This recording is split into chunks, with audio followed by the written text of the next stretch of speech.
Sige po, magandang hapon po at tayo po tayong lahat at maganda simulan po natin ating gawain sa isang pre-worship at sa pre-worship po ni Pastor.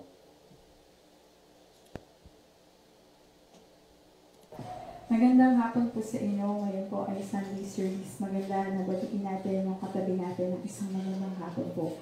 At tawagin natin yung buong family natin na upang tayo po sama-sama na magpuri at sumamba sa Panginoon. Buksan po natin yung Bible natin sa Awit 89, verse 15 po hanggang 16. Awit 89, verse 15 hanggang 16. Mapalad ang taong sa iyo'y sumasamba, sa pagsamba nila'y inaawitan ka, at sa pag-ibig mo'y namumuhay sila. Sa buong maghapon ika'y pinupuri, ang katarungan mo'y siyang sinasabi. Sa dito, mapalad daw po yung tao na sumasamba sa ating Panginoon. Na tayo po yung mga anak ng Diyos, tayo po yung nakaranas ng pagliligtas ng Panginoon, tayo po yung nakaranas ng pag-ibig ng Diyos. Sabi nga, mapalad tayo na sumasamba sa Kanya. Sabi nga sa ating pagsamba nandun na inaawitan natin ng Panginoon. Kaya mamaya, kakanta po tayo sa Panginoon. At sabi nga, sa buong maghapon, pinupuri natin o sinasamba natin ang ating Panginoon. Tayo pong mga anak ng Diyos, maganda na mayakap natin to na maging pamumuhay natin, na sinasamba natin ang Panginoon, nandun na inaawitan natin ang ating Panginoon ng mga papuri. At sabi nga po dito, yung mga tao na gumagawa ay maituturing po na ng palad. Kaya sa hapon po ito, gawin natin ito ng may kagalakan po. Tayo po ay manalangin sa ating Diyos. Ngaynoon, pinupuri ka namin, sinasamba ka namin, dakila ka, nakapangyarihan ka, Panginoon Diyos. Ikaw ay hari ng mga hari, Panginoon, ng mga Panginoon, Lord God. Ikaw ang aming tagapagligtas, Panginoon Jesus, at nasa iyo ang buhay na walang hanggan, Panginoon. Lord, maraming salamat, O God, sa araw po ito, Panginoon Diyos, na muli, Lord God, in this live streaming, Panginoon. Kami, Lord God, ay makapagpupuri sa iyo, makapagsasamba sa iyo, Panginoon Diyos. Dalangin namin ang presensya mo sa aming kaligtaan, O God. Ikaw ang kailangan ng bawat isa sa amin, Panginoon. Ikaw ang siyang nais namin na maranasan ang iyong kapangyarihan, O God. Ang siyang patuloy na maranasan ng bawat isa sa amin, Panginoon. Ang iyong pagkilos at pangunguna sa aming mga buhay, Panginoon. At sa tulong ng iyong banal na Espiritu, Lord God, ang aming dakilang guro, Panginoon Diyos, na magtuturo sa amin, O God, upang samarin ka, Panginoon, sa Espiritu at sa katotohanan, Panginoon Diyos. Patawarin mo kami, Panginoon,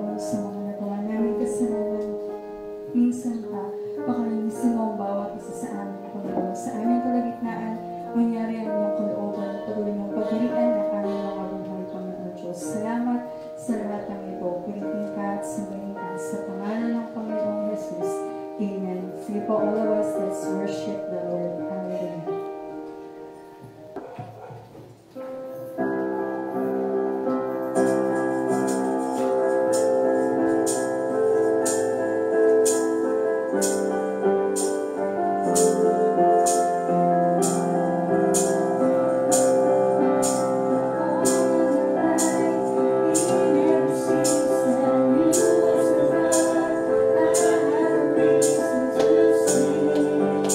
I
Hallelujah. Hallelujah. Hallelujah. Mabuti po ba ang Diyos? Amen. At tunay nga na ang Panginoon ay dakila at siya ay napakabuti. Amen po ba? So, tandaan po natin, ito po ay isang bagay na dapat nating sariwain o lagi natin ilagay sa ating puso. Amen po ba? Na ang Panginoon ay dakila at ang Panginoon ay dapat napurihin sa bawat oras, sa bawat sandali na ating buhay. Amen po ba? Maikli lang ang buhay natin. No? Ibig sabihin, napakalapit na ng pagdating ng Panginoon at tandaan natin, time is running out. So kailangan natin talagang magpursige sa ating mga gagawin. Amen po ba? Lalo na yung pinagagawa ng Panginoon sa atin. Amen? Meron po ba may pinagagawa ang Lord sa atin? Meron po tayong mga assignments, no? Kaya gawin natin, tanungin natin ng Panginoon, Lord, ano ba yung pinagagawa mo sa akin at gusto mong tapusin ko to para pagdating ko sa iyong kaharian, ikaw ay maputungan ng Panginoon ng corona o ng rewards na bibigyan niya sa iyo. Palakpakan muna natin ang Panginoon doon. Amen. Hallelujah. Hallelujah. Hallelujah. So, dito po, sabi ko nga sa inyo na napakaganda kung patuloy natin tignan itong nangyayari sa atin sa December 2020. So maganda pong date yan. At malapit na po yan. Almost 2 weeks na lang siguro na tatakbo. Isang Sunday pa.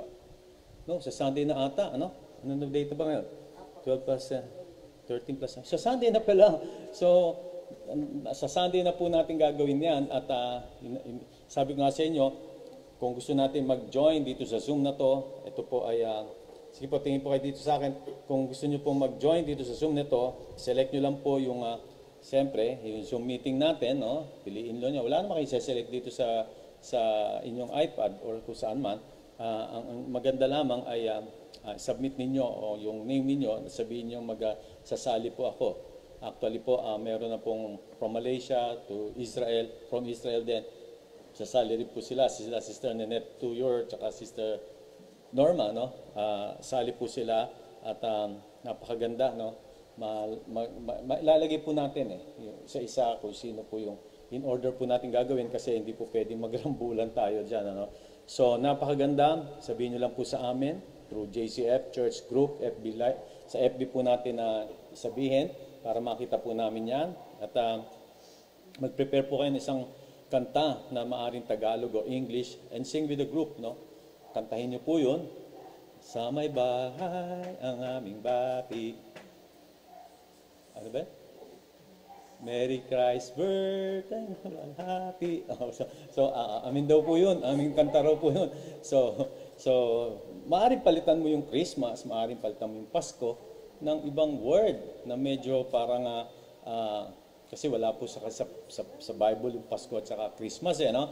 So, katulad po ng Merry Christ's birthday, you'll all happy. So mga ganun po yung tipo na yan. So anyway, kantahan lang po natin. Isang pasada, dalawang pasada, then that's it. Palakpakan, yay! Tapos ayan, then pwede bang meron kayong torotot or what? Hindi naman pinagbawal ng torotot, sabi ng DOH. So anyway, magselan tayo, no? At siguro 2 minutes, 3 minutes, okay na siguro po yun. No, actually, meron na pong 10 na po, and actually 12 na po ang magpapalabas, sasali po sa Zoom. So, huwag po kayong mag-alala at only po yung ating, in-order ko na po yung kunyari parang sa mang inasal, only rice. So, only na po rin yung Zoom natin, kaya magsaya lang po tayo. Amen po ba? So, kung posible po, meron po kayong handa na konti dyan, lagay nyo lang sa isang mesa, naka-rounds kayo doon, tapos doon kayo kumakanta, tapos nakatingin kayo lahat sa Zoom. Tapos buo po yun, naka-zoom po yun, no? Itapat niyo po yung cellphone ninyo doon, siyempre, at nakikita namin kayong buo, no? Pwede po mag-practice muna kayo, no? At itong week na ito, mag-practice muna kayo para maganda yung presentation natin. Remember this, pinipresent po natin to sa Lord with accuracy, with precision, and with pwede nating maabot yung perfection, no? For the Lord po ito. Kaya this is for His glory. Kaya pwede rin po natin maglagay ng decor, no, sa paligid o sa kung saan nyo mang gusto. Pwede nyo ilagay yung Christ's birth and JCF's 12-year anniversary. No? Kung nag-iisa ka, pwede rin po. No? Walang problema. Sabihin mo lang. Kung lalabas ka lang, ah, Happy Christ birth, pwede ka magsalita na gano'n, and any words na pwede mong sabihin, at i-review ka po namin dito sa ating Zoom. Amen po ba? At kung yung mga magla-live po, manonood lang, hindi sila sali sa Zoom, manood lang kayo, as usual, katulad din po nito. Tune in nyo lang, then makakapanood na rin po kayo. So maganda po, sumali tayo. Amen? This is for the glory of God, no? At napakaganda na lahat po tayo makasali rito. Amen po ba? So bago ko po mag-share sa inyo ng gift, yung ating mga sa giving,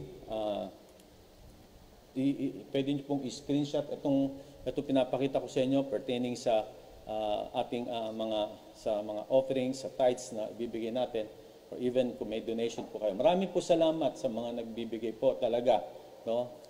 Diyos na po ang bahala sa inyo. Meron po kasi mga malalaking nagbibigay, kaya nakakatuwa, no? At wala po imposible sa Diyos. Amen ba? At tunay nga na talagang gawin lang po natin yung part natin, mag-pray tayo, and then bigay natin yung inuudyok sa atin ng Panginoon, and that's it. Matutupad po natin yung pangarap o yung gusto ng Diyos sa atin na magkaroon tayo ng isang church building. Amen? Di po building na building. Pag sabi ng church building, building lang po talaga yun. Maaring one floor lang yun, no? Single detached or whatever. Palakpakan natin ang Panginoon. So yan po yung ating account, yan po yung ating name and number para po punta tayo doon sa pagbibigay natin. Dapat ba tayo na magbigay ng tithes ng Lord, ng offering sa Panginoon? Bakit? Bakit kaya dapat, no? Para maging consistent po tayo. Yan po yung gusto ko i-share sa inyo. Consistent means pare-pareho, tuloy-tuloy, di nagbabago. Ganun pa din, tuloy-tuloy ka pa din sa iyong pagbibigay, sa iyong consistent pa rin ang iyong pagrelasyon sa Diyos, consistent pa rin yung iyong desire na magamit ng Panginoon, kung mas maaari nga from glory to glory. Amen po ba? Kasi ang Panginoon, yan ang principle niya, from glory to glory. No? At para makita natin, maintindihan natin, sinabi ni Pablo kay Timothy sa 1 Timothy 4:12, don't let anyone look down on you because you are young, but set an example for the believers. So mag-set daw siya ng example for the believers for being a consistent leader, consistent worker, consistent child of God, no? Sa iyong pagsasalita, sa mga sinasabi mo, sa buhay mo, sa pag-ibig, in speech, in life, in love, in faith, and in purity. No? Consistent tayo doon. Hindi tayo pwedeng pabago-bago or sinabi mo ngayon, iba na naman bukas, iba isang araw. So, maging consistent tayo sa ating buhay.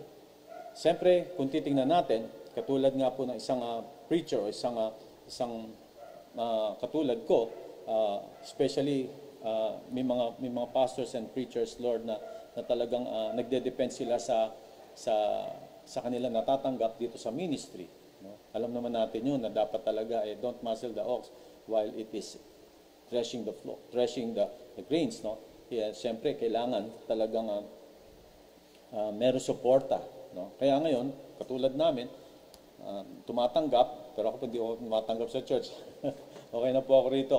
No? At yun po kasi ang kasunduan namin sa Lord. Pero katunayan yan, ang mga pastors ay talagang dapat pong tumatanggap sa church. At yung natatanggap nila ay binibigay pa rin nila yung kanilang tithes, the tithes of the Lord and the offering, at upang sila ay mapagpala pa rin ng Panginoon. Amen po ba?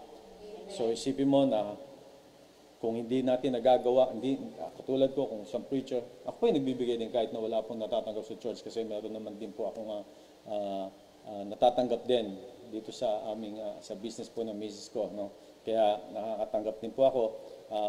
Kung hindi ko po nagagawa magbigay, at ako'y isang consistent sa Panginoon, paano po masasabing consistent siya? Pero hindi naman siya nakakapagbigay sa Panginoon. So kailangan nga tuloy-tuloy tayo. No? One day, pag-aaralan natin ang consistency. No? Kung ano ibig sabihin. God willing, katulad po ni Prophet Simeon, no? Siya po ay consistent na nasa sa loob ng church at hinihintay ang pagdating ng Messiah. At nung dumating, nakita mo talagang he prophesied doon sa kay Mary at sa kung ano mangyari kay Lord Jesus. At even si Anna, di ba? Consistent sila na nasa loob lang ng church. Kasi yun ang desire ng Lord na gawin nila. So pertaining consistency, one day, who knows? God willing, pag-aralan natin yun. para maging consistent tayo. Amen po ba? Kasi napaka-importante ang consistency. So para maging consistent tayo, tignan natin yung mga Levites who received tithes, also paid tithes on what they received. So kung babasahin natin ng buo yan sa Nehemiah 10:28-29, ang sabi dito, kami ang buong bayan ng Israel, mga Israelita, o mga saserdote, mga Levita. Sino raw? Lahat po sila, pati saserdote, mga Levita, mga bantay, mga awit, mga manggagawa sa templo, kaming mga lumayo sa mga dayuhan sa aming lupain dahil sa pagsunod sa kautusan ng Diyos, pati ang aming asawa at mga anak na pawang may sapat na pag-iisip ay nakikiisa. Ano raw? Nakikisa sa aming mga kapatid na namamahala sa amin at may pagsumpang nangangako na tutuparin ang kautusang ibinigay ng Diyos sa pamagitan ni Moises. Susundin namin ang lahat ng tuntunin at utos ni Yahweh na aming Diyos.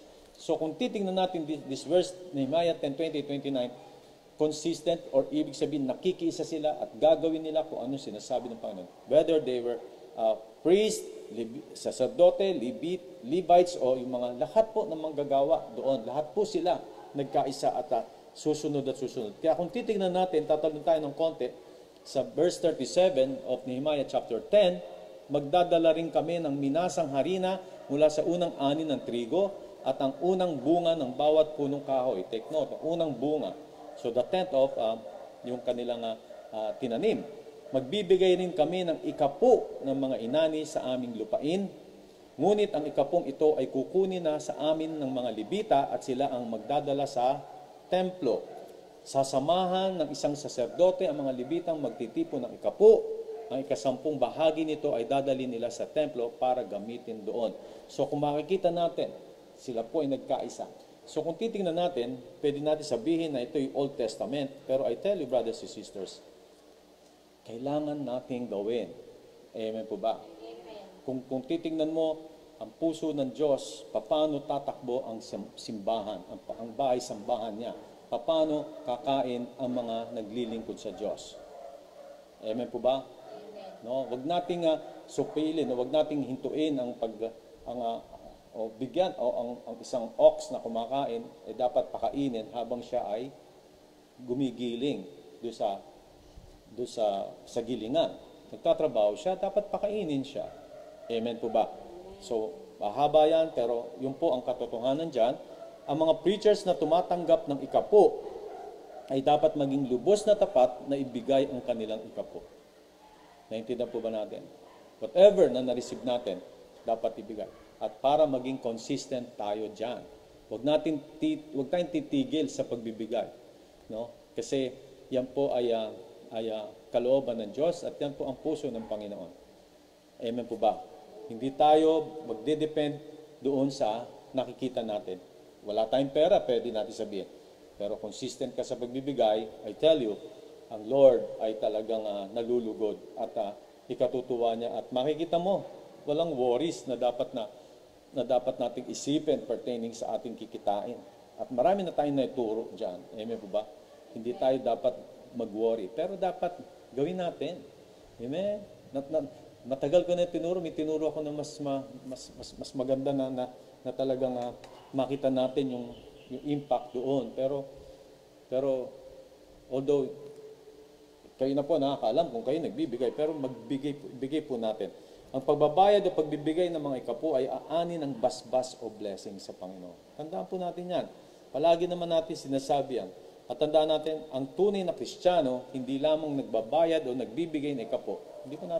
Wala po tayong binabayaran para makuha. Ibig sabihin, pay their tithes. No?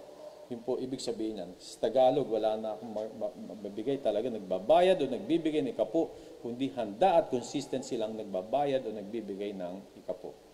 Amen po ba? So maging consistent tayo. Maging tuloy-tuloy ang ating attitude. The way we speak, the way yung gagawin natin, lahat po, ang faith natin ay tuloy-tuloy. Hindi po ito dapat na parang humihinto. Naintindihan ba natin? Kaya tuloy-tuloy tayo sa gawain natin sa Panginoon. Amen po ba? Bakit tayo nagbibigay? Mahal natin ang Diyos. Sige po, at tayo po tayo at dalhin po natin ang ating ikapo sa Panginoon. At ito po ay may panalangin natin. Amen. Amen. So, praise God. Praise God. So, sige po, tayo po'y manalangin. Panginoon, maraming po salamat, Lord, sa hapong ito. Oh, yes. Thank you, Lord God, dahil ikaw, Ama, ang siyang magde-develop sa amin ng puso to be a consistent giver.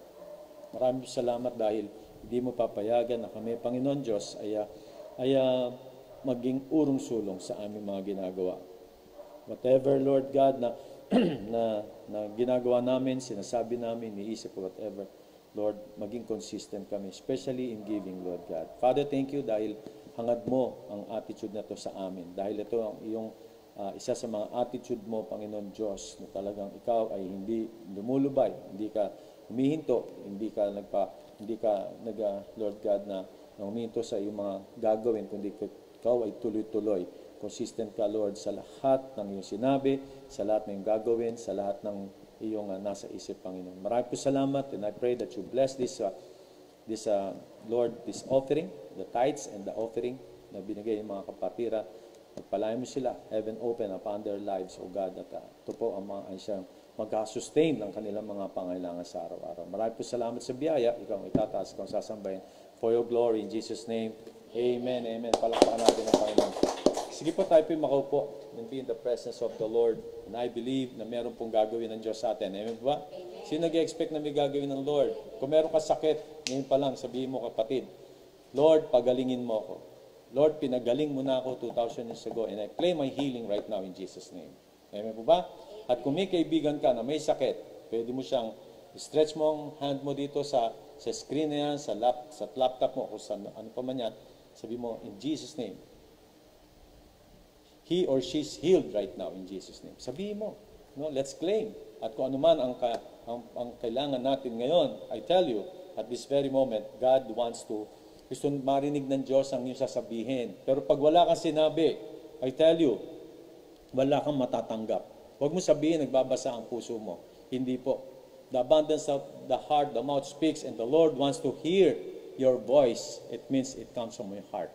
Amen po ba? Huwag kang manalangin by heart. Hindi po ganun yung panalangin ng by heart. Dapat po ay kino-confess mo yan. Especially if there's a leading ng Lord sa atin. I-confess mo sa oras nito. Because the Lord wants you to experience His manifestation. Amen po ba? At pinag-aaralan natin ang manifestation o kapangyarihan ng kilos ng banal na sa atin ng Diyos, at ito ay sa pamagitan ng manifestation ng Holy Spirit. The power of God ay mararanasan mo through the manifestation of the Holy Spirit. Pag ma-manifest siya, no? I-display niya ang kapangyarihan niya sa iyo. I-display niya, papakita niya sa iyo kung ano yung gusto niyang gawin. Pinagaling ka, that is His manifestation. Kumilos siya sa iyo, binigyan ka niya ng tamang kaisipan, that is His manifestation. Naging malas sa harapan mo, hello, that is His manifestation. At ginagawa niya ito upang kumilos siya sa isang tao at para sa kapakinabangan ng maraming tao.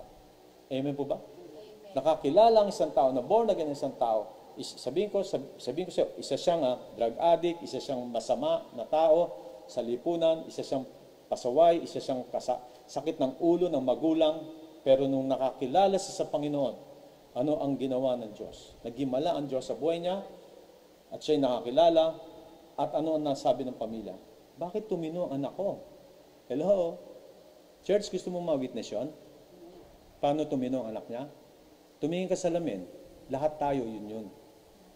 Lahat tayo. Nung tayo ay masamang tao, at nung nakilala natin ang Diyos, at tayo ay binago ng Diyos, yan ang manifestation ng kapangyarihan ng banal na Espiritu sa atin. Palakpakan natin ang Panginoon. Yan ang katotohanan. Tignan mo yung sarili mo, nagbago ka. Kung hindi ka nagbago, magbabago ka mamaya. Amen po ba? Hello? Wag nawa magbago ang isip mo. Amen po ba?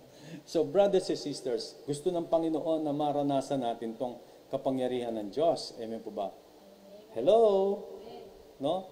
Dahil ito ang kapangyarihan na iiral sa atin para masagot ang ating mga dalangin. Yan din po ang kapangyarihan. No?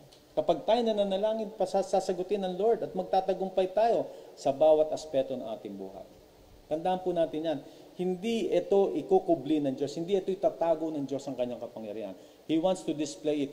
Gusto niya mag-manifest yan sa atin upang maranasan natin ang goodness ng Lord. And if we experience and if we see the goodness of God leads us to repentance. Makikita mo, wow, ang bait ng Diyos. Wow, ibang klase ang Panginoon. Then that's it. May problema ka sa anak mo, may problema ka sa pamilya, may problema ka kahit saan.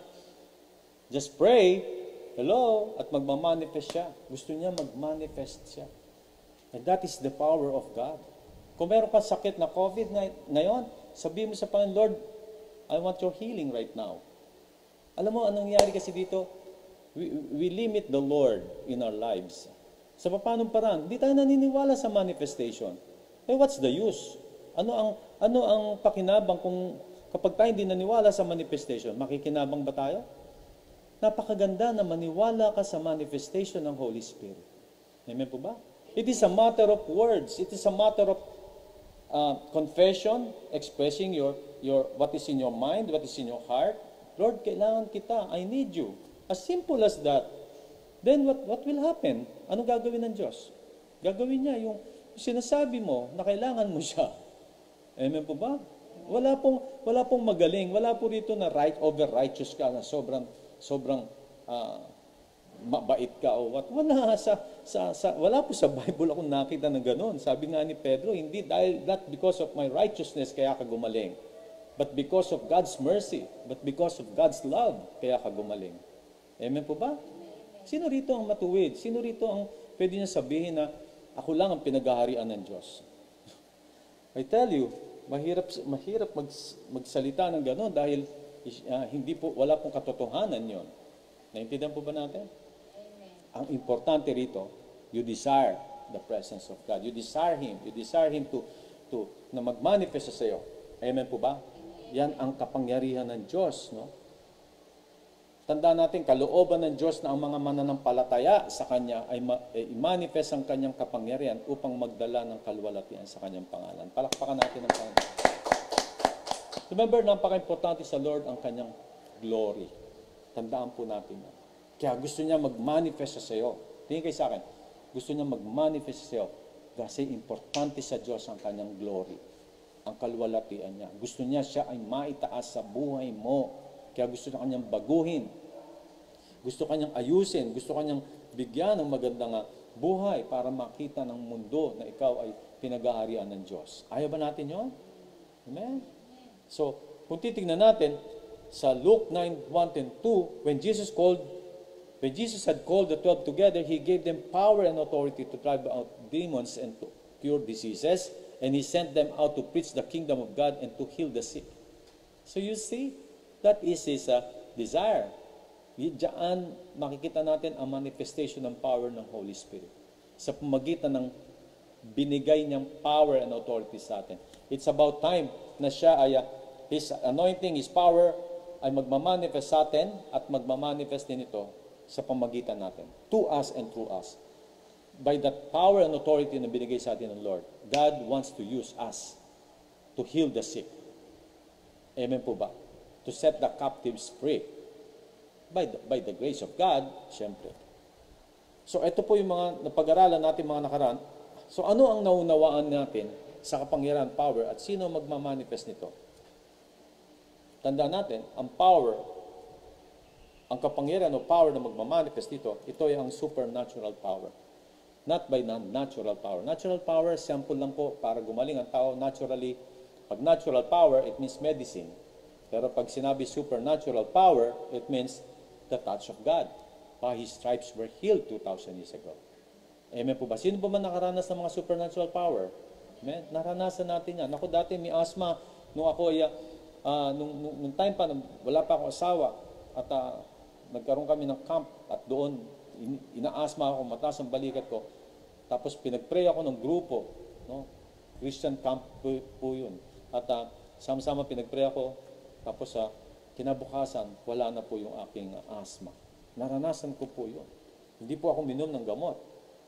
Ito po supernatural power ay hindi pangkaraniwang kapangyarihan po ito. Ito ay kapangyarihan na nagmumula sa Diyos. Amen po ba? Hello? Ito po yung binigay ng Panginoon. Matthew 10:1, tinipon ni Jesus ng 12 alagad at binigyan ng kapangyarihan magpalayas ng masamang espiritu at magpagaling ng mga may karamdaman. binigyan ng kapangyarihan. Amen po ba? Gave us power and authority. So ano ang naunawaan natin sa magitan ng mga tanda, kababalagan at himala? Maganda maunawaan natin what is signs, wonders, and miracles. Hindi po dapat ito nililimitahan at dito po kumikilos ang Diyos. At dito po natin mararanasan na nagmamanifest ang Holy Spirit sa atin kapag nakakita tayo, nararanasan natin ang signs, wonders, and miracles. Doon po natin makikita yan. Ang mga tanda, kababalaghan at himala, signs, wonders, and miracles ay sama-samang bumubuo o kumakatawan sa mga supernatural manifestation ng Panginoon na naghahayag ng kapangyarihan ng Diyos sa kalikasan at sa mga gawain ng tao sa pangkalahatan. What does it mean? Even yung mga nature ay susunod diyan. Amen po ba? Amen. Katulad nung nangyari sa panahon ng Panginoong Hesus na siya ay naghimala, no? Nung sila ay nasa bangka at siya ay natutulog at ang mga disipulo ay tatawid sa isang lugar at biglang dumating isang malakas na unos. Amen po ba? At ano nangyari? Sabi nila, Panginoon, gumising ka dahil kailangan namin kailangan namin ng tulong. Mamamatay na tayo. No? Gusto ko lang ituloy, no? Hinati-hati ko na ito. Sa Mark 4:37, dumating ang malakas na unos, sinampas na malaking alon ng bangka, ano pat halos mapuno ito ng tubig. Si Jesus ay namay nakahilig sa una na may hulihan ng bangka at natutulog. Ginising siya ng mga alagad. Guro, anila, di ba ninyo naalintana, lulubog na tayo? Sa verse 39, bumangon si Jesus at inutos sa hangin, tigil! At sinabi sa dagat, tumahimik ka, tumigil ang hangin at tumahimik ang dagat. Pagkatapos sinabi niya sa mga alagad, bakit kayo natatakot? Wala ba kayong pananalig? So naituro na natin yan.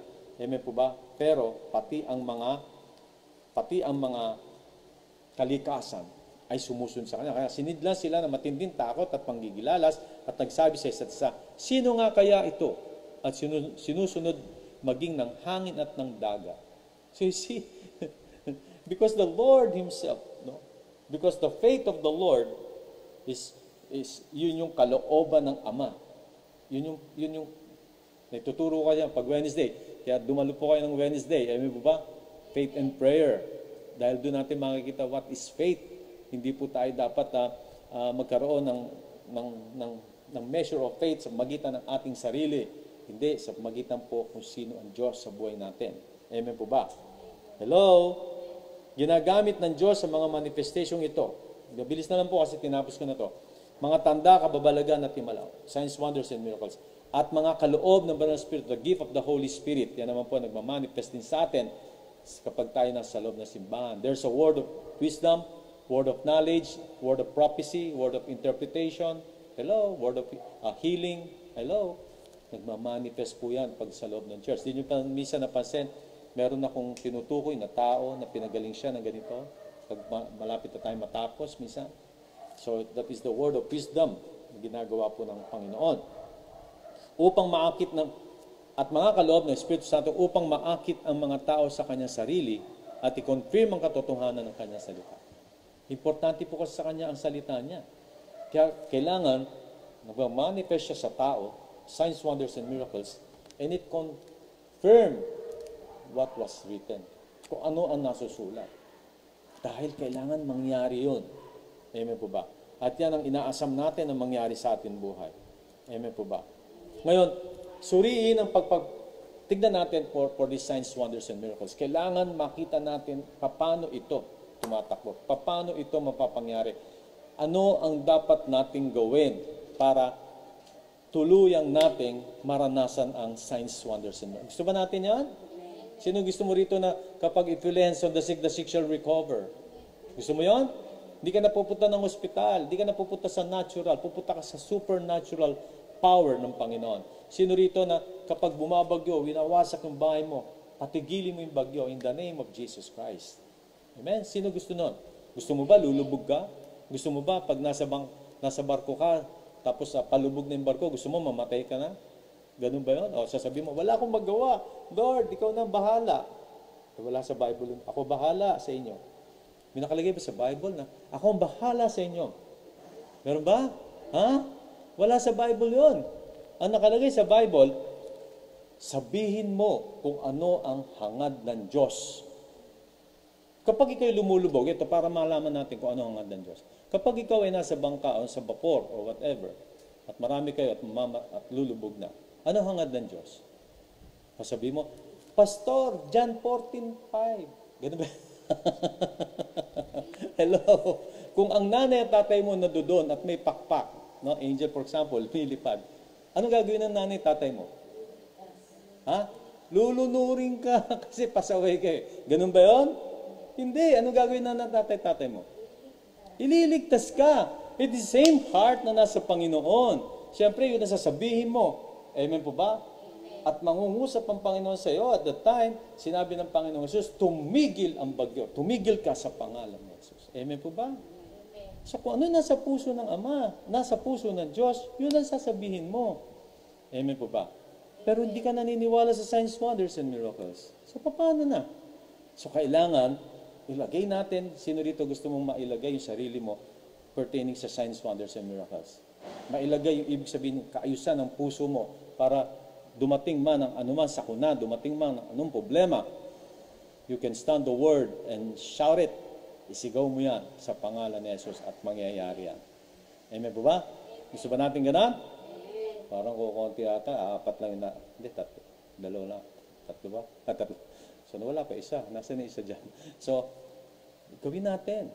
Sasabihin mo, Pastor, hindi mangyari sa akin yung kasi hindi ako karapat-dapat para dyan. Sino may sabi sa'yo? Sino may sabi sa'yo hindi ka karapat-dapat? Pakita mo nga sa Bible sa akin. Kung sasabihin mo hindi ka karapat-dapat, ang masasabi ko sa'yo, karapat-dapat ka. Sabi mo sa katabi mo, karapat-dapat ka. Hello? Huwag mong maliitin ang sarili mo. At ito hindi nakadepend sa righteousness kung sino ka. Yes, nandoon ang pamumuhay ng kabanalan. Dapat, nandoon ang pamumuhay bilang isang anak ng Diyos na nanalangin. Kaya nga isa-isahin natin kung ano dapat natin gawin para makita natin na ang signs, wonders, and miracles ay hindi po, ay para sa atin, ibig sabihin. Naintindihan po ba natin? Kailan pa gusto ng Lord na mag-manifest ng signs, wonders, and miracles? Pag nag-rapture na, hindi na kailangan yun. Tapos na ang istorya ng mundo. Suriin ang pagpapagaling. Tingnan natin. Suriin ang pagpapagaling ng lalaking pilay at anong mga aral ang makikita natin dito. Meron pong lumpo na isang lalaki na dapat natin makita. Tingnan natin sa Acts 3, 1-16. Medyo mahaba, pero bibilisan ko na lamang po. Minsan, 3 ng hapon. Ano raw? 3 ng hapon, 3 o'clock in the afternoon. Ano raw? 3 o'clock in the afternoon. Oras ng pananalangin, tandaan niya na, nagpunta sina Pedro at Juan sa templo. Sa malapit na tinatawag na pintuang maganda ay may isang lalaking ipinanak na lumpo. Dinadala siya roon araw-araw upang magpalimos. Sumunod kayo sa binabasa natin. Nang makita niya sina Pedro at Juan na papasok sa templo, siya nang hingi ng limos. Tinitigan siya ng 2. Tinitigan siya ni Pedro. Ganun ba? Hindi. Tinitigan lang, tinignan lang. At sinabihan ni Pedro, tumingin ka sa amin. Tumingin nga siya at sa pag-asang siya'y lilimusan. No? Kala niya, lilimusan sa kala, bibigay sa nila Pedro. Ngunit sinabi ni Pedro, wala akong pilak o ginto, subalit may iba akong ibibigay sa iyo. Ano sinabi? Sa ngalan ni Hesus Kristong taga Nazaret, lumakad ka. Lumakad ka. Yan ang sinabi ni Pedro sa kanya. Hinawakan niya sa kamay, na kanang kamay ang lumpo at itinindig. Ano raw ginawa? Itinindig. Pagdakay lumakas sa mga paa at bokong-bokong ng lalaki. Pagdating sa verse 8, ito'y napalukso at nagsimulang lumakad. Palukso-lukso siyang pumasok sa templo. Kasama nila at masayang nagpupuri sa Diyos. Nakita ng lahat na siya'y lumalakad at nagpupuri sa Diyos. Nang gilala sila, nang makilala nilang siya ang pulubing dati nakaupo sa pintuang maganda, beautiful temple ng templo. Samantalang na nakahawak siya kina Pedro at Juan sa may portiko ni Solomon, patakbong lumapit sa kanila mga taong takang-taka sa nangyari. See, that is signs, wonders, and miracles na nakita doon. Ang Diyos ni na Abraham, Isaac at Jacob, Hindi, verse 12 muna ako, para tumalon nata ako. Verse 12, pagkakita ni Pedro sa mga tao, kanya sinabi, mga Israelita, bakit kayo nanggigilalas sa nangyaring ito? Bakit ninyo kami tinitingnan ng ganyan? Akala ba ninyo'y napalakad namin siya sa pamagitan ng sarili naming kapangyarihan? O kaya dahil sa aming kabanalan? Hello?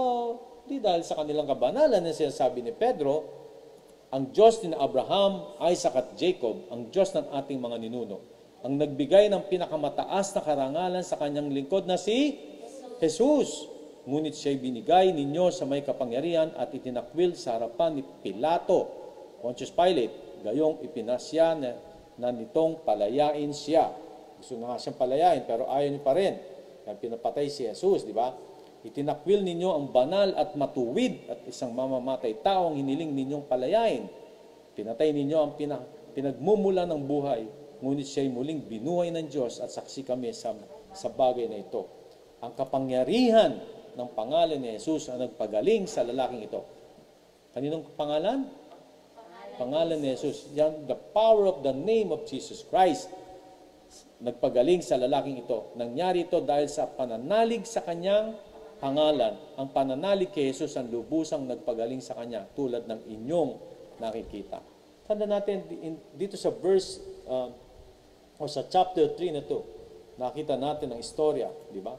Isang lalaki na pilay o lumpo mula sa kanyang pagkasilang, no? Crippled na po siya. At siya po ay dinadala palagi dito sa beautiful temple at makikita mo na para siya ay maglimos, no? At nagkaroon ng isang visitation sa kanya ng Diyos kung titingnan natin. At magandang expound ito pero mahaba lang po yan. Pero gusto natin makita rito yung ginawa nila Pedro at ni Juan. Nung papunta sila doon, sa oras ng panalangin, alas 3 po yan, papunta sila sa beautiful gate, pupunta sila sa house of prayer, para po sila ay manalangin at lagi po nilang ginagawa yan. At meron isang pulubi na lumapit, may istorya ko ulit sa inyo, itong dalawang disipulo nito na ang hangad na itong taong ito ay humingi sa kanila ng pera. Pero ang kailangan ng taong ito ay deliverance or healing sa kanyang katawan o sa kanyang paa. And Peter and John knew that only through the name of the Lord Jesus Christ, siya po ay marirelease sa kanyang pagkalumpo. Amen po ba? Kailangan ng manifestation of the power of the Holy Spirit. The power of the Lord Jesus Christ and the Holy Spirit dapat mag-manifest sa kanya upang siya ay ma-release. Amen po ba? So it's the same with us. Kung may sakit ka ngayon, gusto mo ma-release, sabihin mo, Lord, heal me right now. Naintindihan ba natin? Ang nangyari kasi sa atin, ayaw natin maniwala. Ba't di mo subukan, kapatid? Kung may problema ka ngayon, sabihin mo, Lord, release me right now. Help me. Help me with my unbelief, maaari. Lord, tulungan mo ako. Instead of mag-isip ka na mag-isip sa problema mo, wala pong maitutulong sa iyo yan. Amen po ba? It's about time, church. Makinig kayo, kahit naman nandiyan sa inyo. Lumapit ka sa Panginoon at sabihin mo sa Kanya, Lord, masakit po ang tiyan ko. Pagalingin mo. Release me, Lord. Heal me, Lord, right now.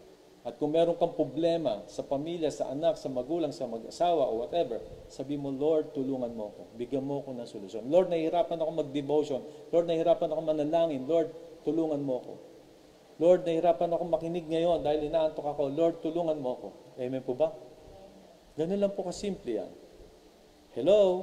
Kaya kung titingnan natin, in the name of Jesus, they commanded him to rise and walk. In Acts 3:6-7, ngunit sinabi ni Pedro, wala akong pila ko ginto, subalit may iba akong ibibigay sa iyo. Sa ngalan ni Jesucristong taga Nazaret, lumakad ka. Amen po ba? Sa verse 7, hinawakan niya sa kanang kamay ang lumpo at itinindig, pagdakay lumakas sa mga paa at bokong-bokong ng lalaki. It is because si Pedro ay naniniwala sa kapangyarihan ng Panginoong Yesus.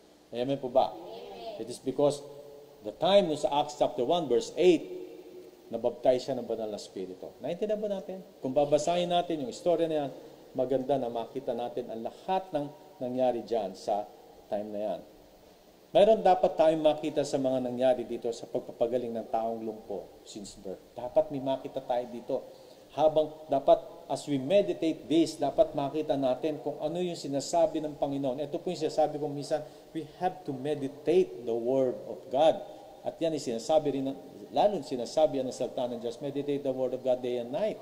Hindi lamang ang pagpapagaling ang dapat makita dito na signs, wonders, and miracles sa pamagitan ng kapangyarihan ng banal na Espiritu, dapat makita din natin etong mga ito na gusto kong ipaliwanag sa bawat isa sa atin. As believers, these are the some of the lessons we can learn from this. No? Ito pong mga bagay na ito. Una-una, Peter and John had a steady prayer life. Tama? Steady prayer life. Consistent po sila. At sila ay talagang palaging nananalangin. In Acts, sino nakakasunod? Sila daw ay mayroong steady prayer life. No? Ito po mga disipulo na to. Sa Acts 3:1, minsan, ikatlo ng hapon, oras ng pananalangin, nagpunta sina Pedro at Juan sa templo. See? Because of this prayer lifestyle. Ito pong steady prayer life. No? Very prayerful po sila. Lagi silang nananalangin. Alam nyo, hindi po, kaya minsan mahirap pong sabihin na madaling maghimala ang Diyos. Pero kapag wala po tayo sa prayer, I tell you, mahihirapan po talaga tayo. Amen. Hindi po sinasabi sa Biblia na dapat mamuhay sila ng matuwid. O sinabi nga ni Pedro, hindi dahil sa pagiging matuwid. No? Hindi po. Kung tutusin, sa pamagitan po ng kaparaanan ng Diyos. At tingnan natin kung paano sila, no? Kung paano sila namuhay ng steady prayer life. So, tandaan natin ang mga Hudyo.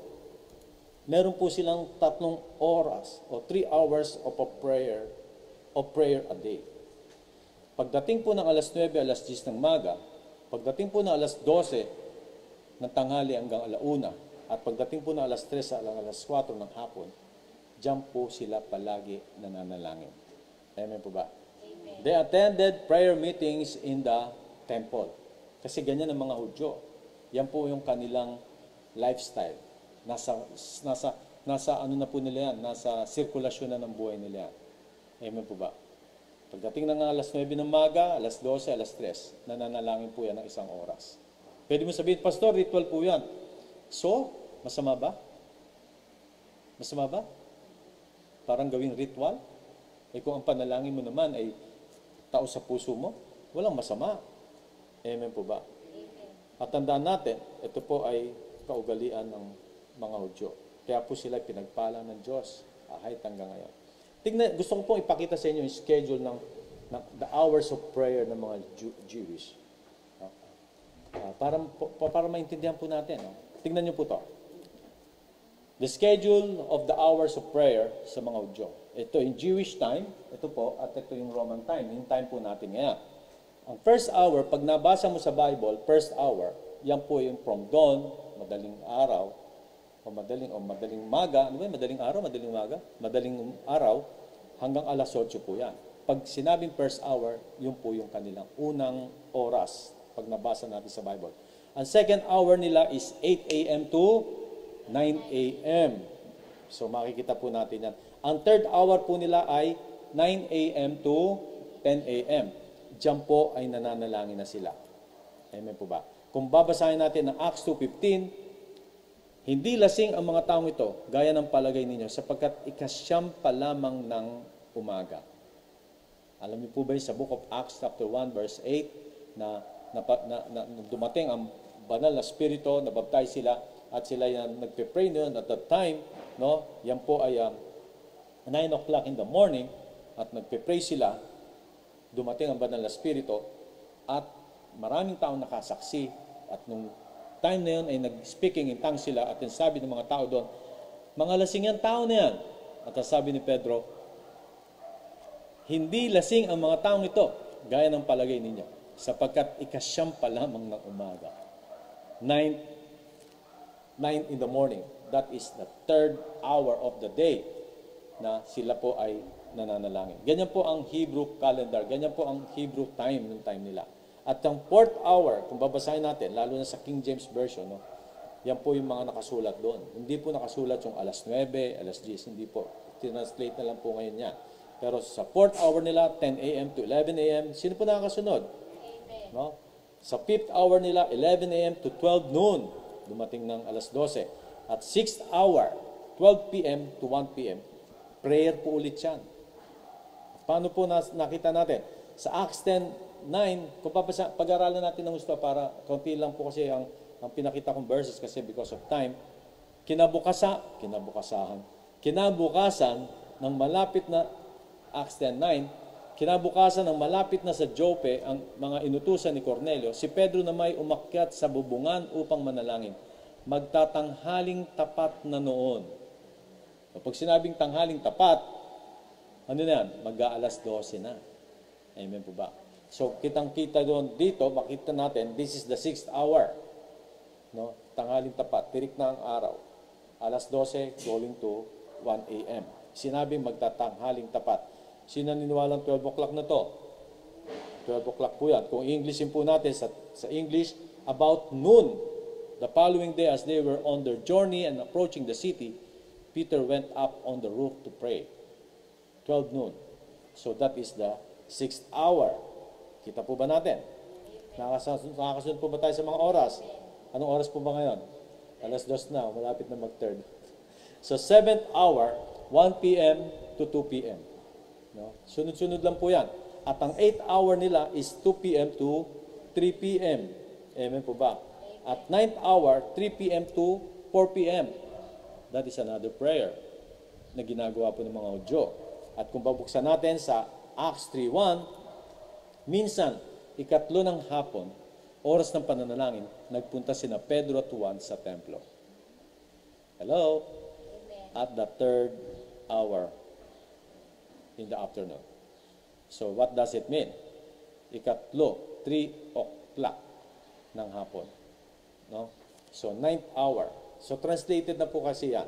Pero kung babasahin ninyo sa mga King James Version, makikita mo. Sa English, sabi, one day, Peter and John were going up to the temple at the time of prayer at 3 in the afternoon. So, 3 o'clock in the afternoon. This is the 9th hour of the day. So, 10th hour nila is 4 p.m. to 5 p.m. Ang 11th hour nila is 5 p.m. to 6 p.m. At ang 12th hour po nila is 6 p.m. to sundown. Yan lang po yung oras nila. At wala po silang 13th hour, 14th hour. Wala na po yun. Nagbibilang sila kinabukasan. Ganun po sa kanila. Naintindihan ba natin? And even dun sa years, sa days natin, sa kanila, there's only 355 days in a year. Pero tayo po, we have 365 days in a year. May leap year pa nga di ba? 366. Tama? Kasi nagiging 29 yung February. Pag yung February naging 30, magtaka na po kayo dyan. Amen po ba? Even si Daniel. Kaya ako nagtaka, sabi ko, ba't si Daniel? Nagpe-pray siya 3 times a day. No? Kaya pala siya nagpe-pray 3 times a day. Tignan po natin dito. Daniel always prayed to God 3 times every day. Daniel 6:10. Now when Daniel learned that the decree had been published, he went home to his upstairs room where the windows opened toward Jerusalem. Akit siya sa bahay, tapos bukas yung bintana at doon siya nanalangin. 3 times a day, he got down on his knees and prayed, giving thanks to his God, just as he had done before. Ganun po sila mga Hudyo. No? Kaya kung makikita mo, ganun katindi, no, ang kilos ng Diyos sa kanila. Because of steady prayer life. Amen po ba? At hindi sila lumulubay doon. At doon lagi sila nakatuon. Lagi sila nagko-commune with God. No? Nagko-communicate lagi sila sa Diyos. At hindi sila, I tell you, hindi sila gumagawa ng sarili nilang himala. Hello? Tandaan natin ang gift ng Holy Spirit ay hindi po ito ginagawa ng tao. Ito po ay ito po ay galing sa Diyos. Gawa ito ng Diyos. Ipinapasa sa tao at ang tao ay sumusunod para sa manifestation. Naintindihan po ba natin? Amen. Hindi po ito nakoconstruct sa isipan ng tao. Ang Diyos ang magkoconstruct sa isipan niya. Hindi tayo ang gagawa ng himala. Naintindihan po ba natin? Amen. Just keep on praying. Our lifestyle is this. Then, darating ang oras, the Lord will use us for this because of constant communication. Naintindihan po natin? You cannot hear the voice of the Lord. Naintindihan po natin? Amen. Para hindi tayo ang siyang maitataas, kundi ang Diyos na makapangyarihan sa lahat. Palakpakan natin ang Panginoon. Kaya kung titingnan natin, sina Pedro at si John, bukod sa pagpunta sa templo para manalangin, kailangan din nilang panatiling manalangin ng private sa kanilang sariling private na buhay. Hello? Hindi lamang po sila sumasama sa prayer meeting na nakalaan doon sa kanilang nilaan o tinakda ng kanilang sabihin na natin ng kanilang reliyon o ng mga Hudyo, pero meron pa rin po silang private prayer life. Steady po ang prayer life nila. Amen po ba? Amen. Steady communication. Direct communication with God. Nakukuha, habang nananalangin, nakukuha nilang iniisip ng Diyos. Pinapasa kasi yan ng Diyos sa kanila. Hindi ba natin? Habang sila nananalangin, kung ano yung sinasabi ng Panginoon, natatanim sa puso nila at yan ang nagmamanifest sa kanila. Kaya kapag meron silang nakikita na, kaya minsan pinapakita sa kanila ng Diyos kung anong dapat nilang gawin. Kaya ang himala ay hindi po imposible. Kaya ang himala ay palaging dumarating sa buhay nila. Naintindihan ba natin? Sometimes we don't sense the move of the Spirit in our lives kasi masyado tayong involved sa TikTok na naman, Pastor. Involved sa ML, involved sa kung saan-saan. Pero gusto natin gumawa, gusto natin makaranas ng himala. Pero ano po ang nangyari? Amen po ba? Gusto natin makaranas pero ayaw natin na mag-communicate sa Lord consistently. With consistency. Amen po ba? Amen. Kaya ano nangyari sa atin? Amen po ba? Kaya sa ganong pribadong panahon ng mga pananalangin, hinayag ng Diyos kay Pedro ang paglalakbay patungo sa bahay ni Cornelio. Diba? Ginamit si Pedro para sa layunin na sa pangangaral sa kanyang pamilya ni Cornelius. Kaya kitang-kita natin dito na talagang nagkaroon ng transvision sa buhay ni Cornelius. A private time of prayers that God revealed to Peter the journey to Cornelius' house for the purpose of preaching to him. So ito po yung nangyari. So basahin natin, no? Ito po yung transvision. Ito po yung kita ni Pedro kay Cornelius at sa pamilya niya. Noong una si Cornelius po ang nakita ng pangitain at kinausap siya ng angel. At doon ay sinabihan siya narinig ng Diyos o natanggap ng Diyos ang memorial offering na ginagawa mo. Kaya ang Panginoon ay nangusap sa kanya at sinabi merong isang taong si Simon Pedro, no, na makikipag-usap sa iyo at magpapunta ka ng 3 tauhan mo at sunduin si Simon Pedro at ang lahat ng sabihin ni Simon ay nilagay na ng Diyos sa bibig niya, ni Simon.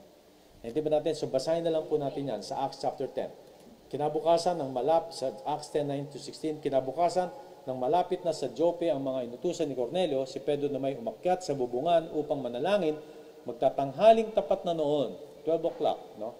At siya ay gutom na, ngunit habang inahanda ang pagkain, siya ay nagkaroon ng pangitain, the transvision.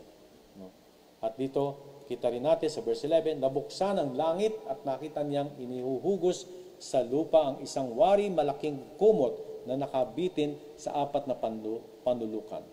Naroon ang lahat ng uri ng hayop, mga lumalakad at gumagapang sa lupa at mga lumilipad sa himpapawid. At narinig niya ang isang tinig na nagsabing, tumindig ka, Pedro, magpatay ka't kumain. Ngunit sumagot si Pedro, hindi ko po magagawa iyan, Panginoon. Kailanmay hindi ako kumain ng anumang bagay na itinuturing na marumi o di karapat-dapat. Muli niyang narinig ang tinig at ang sabit sa kanya, huwag mong ituring na marumi ang nilinis na ng Diyos. 3 ulit na nangyari ito at pagkatapos ay binatak na pataas ang bagay na iyon. So kita natin yung transmission.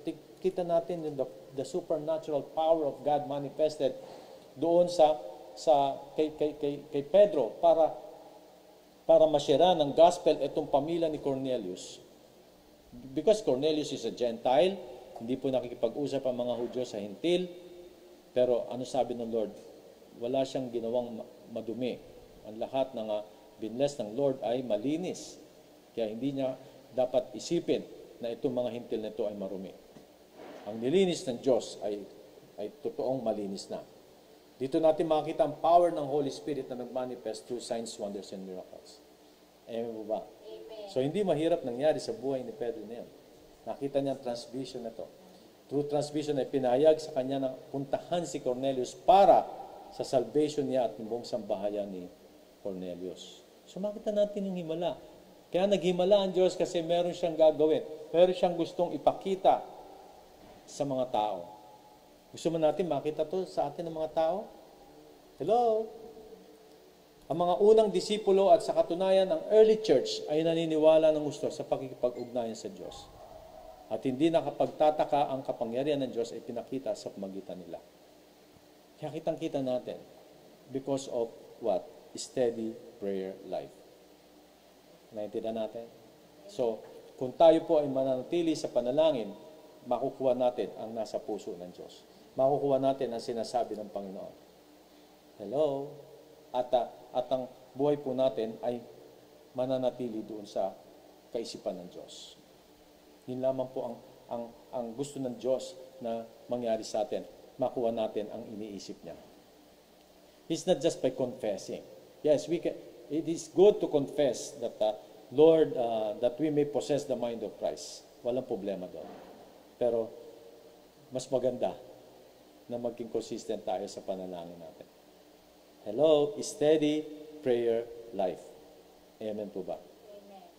Kung hindi po natin magiging ugali na manalangin ng tuloy-tuloy o yung mananatiling nananalangin, mahihirapan po tayong makaranas ng signs, wonders, and miracles. Mahihirapan natin mas makita ang manifestation ng Holy Spirit, the power of the Holy Spirit in our lives. Mahihirapan po talaga tayo. Kadalasan mangyayari sa atin ay talagang naanggihan na lang tayo ng blessing ng Lord. Kaya sasabihin natin, God is really good. Totoo po yan.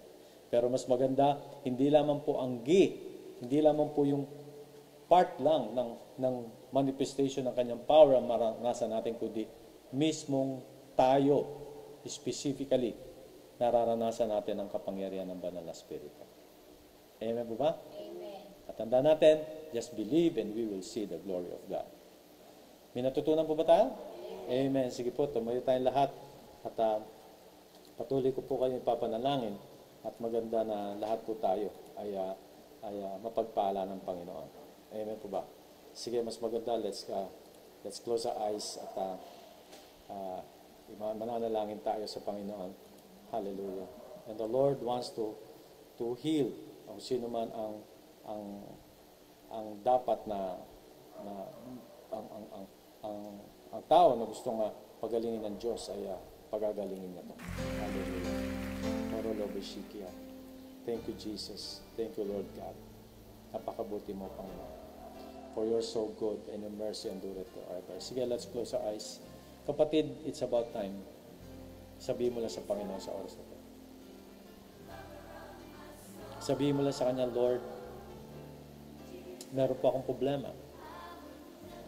Meron po akong sakit. Nahihirapan po ako sa puso ko. Nahihirapan ako sa katayuan ko. Panginoon, namumblema po ako sa takbo ng aking pag-aaral. Namumblema po ako sa tinatakbo rin ng aking pamilya. May problema po ang aking anak. May problema po ang aking asawa. Wala po siyang trabaho. Panginoon, ikaw lamang po ang nakakaalam ng buhay namin ito. Kapatid, sabihin mo sa Panginoon sa oras na ito. And the Lord wants to heal you. Hindi lamang healing sa physical body, but healing to your spiritual and soul life. Gusto ng Panginoon na maalis ka sa anumang uri ng paghihirap. Because the Lord said He wants to set the captives free. Hindi ka dapat nanatili sa buhay na yan. Sakit man sa katawan, nahirapan ka man mag-isip, walang kapayapaan, walang kaayusan, walang kagalakan na nagmamanifest sa puso mo. Nahirapan ka sa devotion, nahirapan ka sa prayer time, nahirapan ka sa meditation of His Word.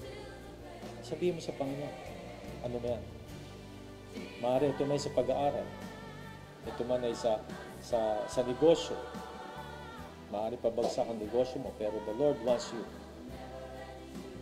Gusto niyang pagpalain ito. Pero hindi ka makakope up.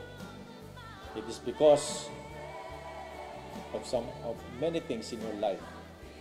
Pwede mo sabihin, Panginoon, gusto ko lumaya sa isang bisyo, sa isang bagay na sinisira ang buhay ko, sinisira ang kaisipan ko, sinisira ang aking pakipagrelasyon sa iyo. Marami, lahat, kung ano man, kapatid, sabihin mo sa Panginoon sa oras nito. And I tell you this, gusto ng Diyos, palayain ka sa oras nito. Sabihin mo sa Panginoon kung ano. Bigyan kita ng oras, ng minuto sa oras nito. Para sabihin mo sa Panginoon kung ano. Be honest with the Lord. And it's between you and the Lord. Sabihin mo sa Kanya, Todos te amo, son talaga.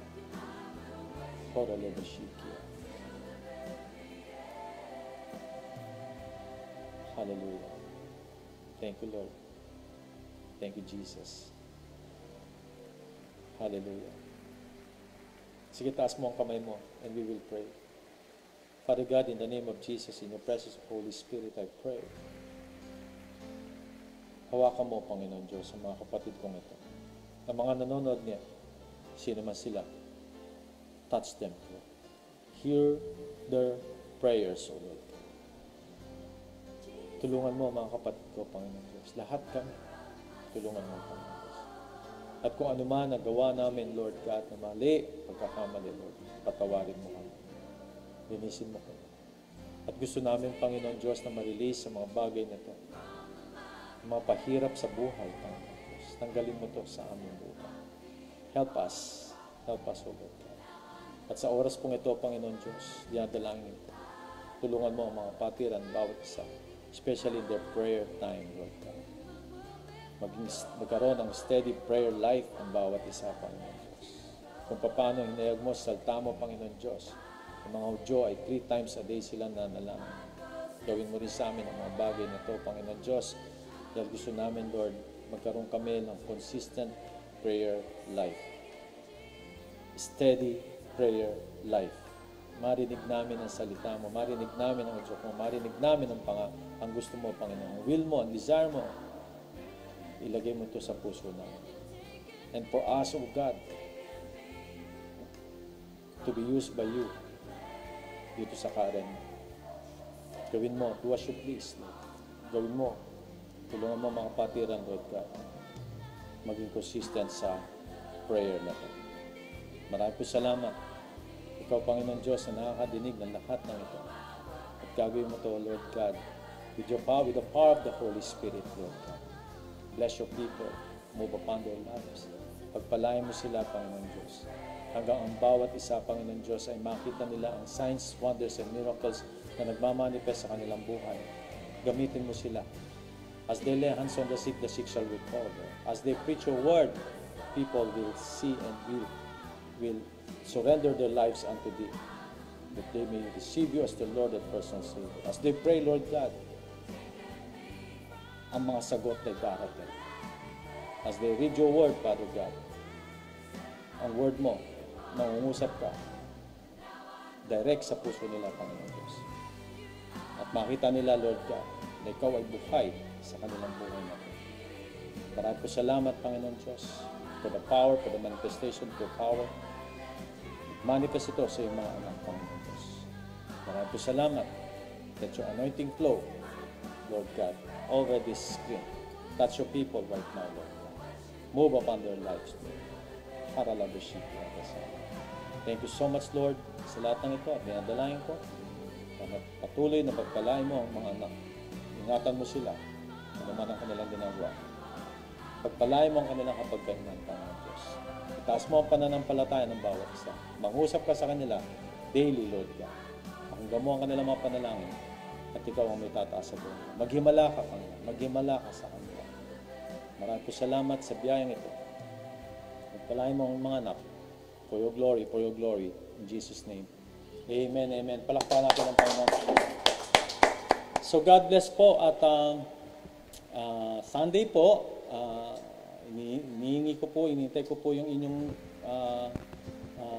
December 15, deadline po natin na masubmit ang ating Zoom at o sabihin niyo mag-Zoom kayo at after that wala na po akong matatanggap, so hindi ko na po matatanggap yung 16, no? Kaya pasensya na kayo kung hindi ko kayo ma-include kapag hindi namin nakuha by 15. So, ganun lang po kasimple yun. No? Para lahat po tayo ay mapagpala. So, God bless po. Ingat po kayong lahat at manatili po kayo sa Panginoon. Mag-devotion po kayo, mag-pray po kayo at magsaya po tayo in the presence of God. Tuloy po ang Wednesday natin, Fridays and Sundays. So, pagpalain po kayo ng Panginoon. God bless you. God loves you. God loves you.